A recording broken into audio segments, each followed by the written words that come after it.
क्या कभी सोचा है कि एक प्यारा सा खिलौना एक भयानक सपना बन सकता है? तो आज हम एक ऐसी ही वायरल हिंदी हॉरर कहानी की तह तक जाएंगे जो एक बहुत ही पॉपुलर डॉल को एक डरावनी कहानी में बदल देती है। कहानी की शुरुआत होती है एक बहुत ही प्यारी सी मुस्कान से, पर जैसा कि डरावनी कहानियां में अक्सर होता है ना, सबसे मासूम दिखने वाली चीजों के पीछे ही सबसे गहरे राज छिपे होते हैं। तो कहानी का जो मेन कैरेक्टर है वो है मिलिन, शंघाई में एक टॉय शॉप में काम करने वाली एक बहुत ही नेक दिल की महिला, जिसकी शांत सी जिंदगी में ना बहुत जल्द एक भयानक मोड़ आने वाला था। मिलिन की लाइफ कह सकते हैं काफी सिंपल है। उसे अपनी डॉल कलेक्शन से बहुत खुशी मिलती है, लेकिन उसकी दुकान में एक नया खिलौना आता है और बस यहीं से सब कुछ बदलने वाला है। अब ये कोई ऐसी वैसी डॉल नहीं थी, ये बहुत खास थी। इसका जो डिस्क्रिप्शन है ना, वही इसे अलग बनाता है।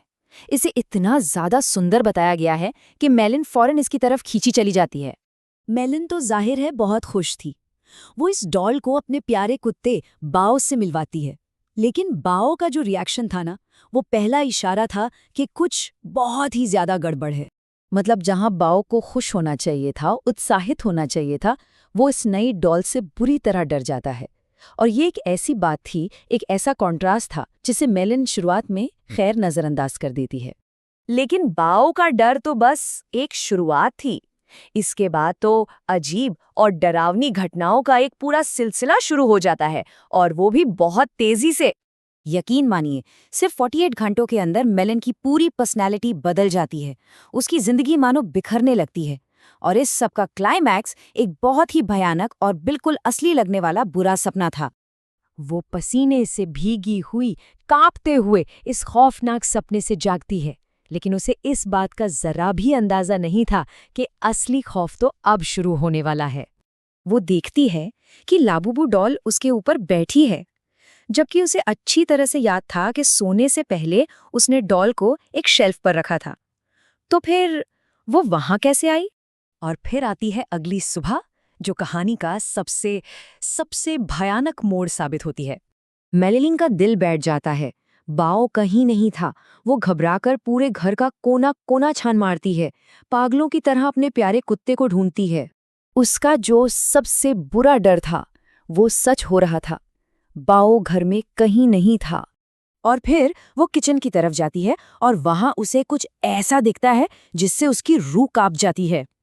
किचन सिंक के पास वही लाबूबू डॉल बैठी थी और उसे घूर रही थी, और नीचे सिंक में बाओ की कटी फटी बेजान लाश पड़ी थी, और डॉल के चेहरे पर खून से सनी एक भयानक मुस्कान थी। अब मिलिन को ये तो समझ आ गया था कि ये कोई मामूली डॉल नहीं है।